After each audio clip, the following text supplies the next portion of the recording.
Good evening, folks. I have to say that it was interesting to see that the ANC obviously felt that they were in trouble.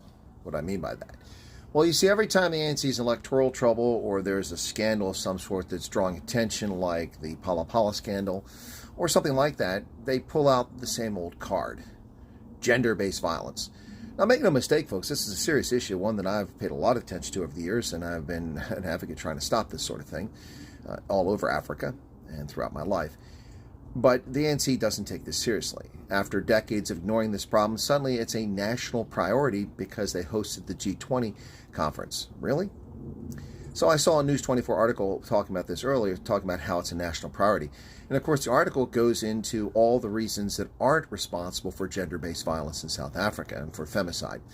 And the article talks about history of colonialism and apartheid, and blaming others for your failure to raise your children properly, to teach your children values and morals and to value life, and for single-parent families and mothers who are raising children on their own because the fathers are irresponsible and not present.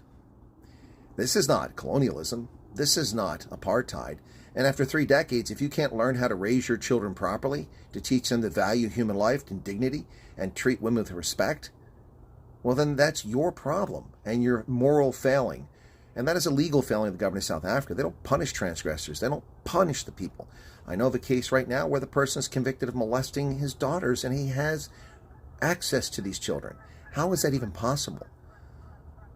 So this canard of blaming colonialism and the structures of patronage, paternal structures, it's utter nonsense. And by the way, who's responsible for this gender-based violence? Men are always blamed for it. But gender-based violence affects men too. But that aside, gender-based violence, men are victims is what I mean to say. But most are women. But the bottom line here is that they always want to blame men. And men are responsible.